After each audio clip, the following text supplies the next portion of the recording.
জনসংখ্যার ভারে নুজ্জ বিশ্ব, যা গত ৭৫ বছরে জ্যামিতিক হারে বেড়েই চলেছে। বিশ্বের জনসংখ্যা ১৯৫০ সালের আনুমানিক ২৬০ কোটি থেকে ৮০০ কোটি হয়েছে ২০২২ সালের নভেম্বরে। তবে জাতিসংঘের প্রকাশিত বিশ্ব জনসংখ্যা গণনা ২০২৪ প্রতিবেদন দিচ্ছে অন্য বার্তা। আগামী দশকে বিশ্বের জনসংখ্যা ২০০ কোটির বেশি বৃদ্ধি পাবে বলে উঠে এসেছে প্রতিবেদনে, যা ২০৮০ সালে ১০৩০ কোটিতে দাঁড়াবে। ২১০০ সালে তা কমে ঠেকবে ১০২০ কোটিতে। অর্থাৎ এই গবেষণা বলছে চূড়ায় উঠে শতাব্দীর শেষে পতনের দিকে যাবে বিশ্ব জনসংখ্যা। জাতিসংঘের assistant secretary general for economic development Nahid Hanif জানান, বিভিন্ন পরিকল্পনা বাস্তবায়নের কারণে এক দশক আগের পূর্বাভাসের তুলনায় ২১০০ সালের দিকে বিশ্বের জনসংখ্যা কমে আসবে। ২০২৪ সালে চীন, জার্মানি, জাপান এবং রাশিয়ার জনসংখ্যা এরই মধ্যে শীর্ষে পৌঁছেছে, যার মোট জনসংখ্যা আগামী ৩০ বছরে ১৮% হ্রাস পাবে বলে ধারণা করা হচ্ছে।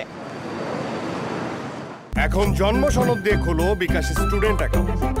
নিজের বিকাশ নিজে কর।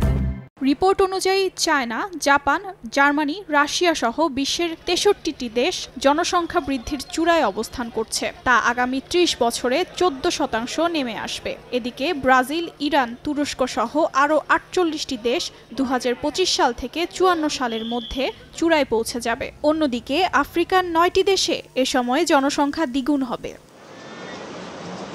প্রতিবেদনটি বর্তমান বিশ্বের সবচেয়ে জনবহুল দেশের সঙ্গে ২১০০ সালের জনবহুল সম্ভাব্য ১০টি দেশের তুলনা করে, যেখানে দেখা যায় উভয় তালিকায় সবথেকে ওপরে রয়েছে ভারত, এরপর চীন। অবশ্য বর্তমানে তৃতীয় স্থানে থাকা মার্কিন যুক্তরাষ্ট্র শতাব্দী শেষের তালিকায় রয়েছে ৬ষ্ঠ স্থানে, আর ভারতের জায়গা নিয়েছে পাকিস্তান। এদিকে বর্তমান বাংলাদেশ জাতিসংঘের তালিকায় ৮ম স্থানে থাকলেও ২১০০ সালের তালিকায় থাকবে ১০ম স্থানে। তবে গবেষকরা বলছেন, এ বৈপরীত্য নিয়ে ভাবনার কিছু নেই। আগামী ৩০ বছরে অন্তত ১০০টি দেশ তাদের জনসংখ্যা বৃদ্ধির চূড়ায় পৌঁছে যাবে, এরপরই শুরু হবে পতন।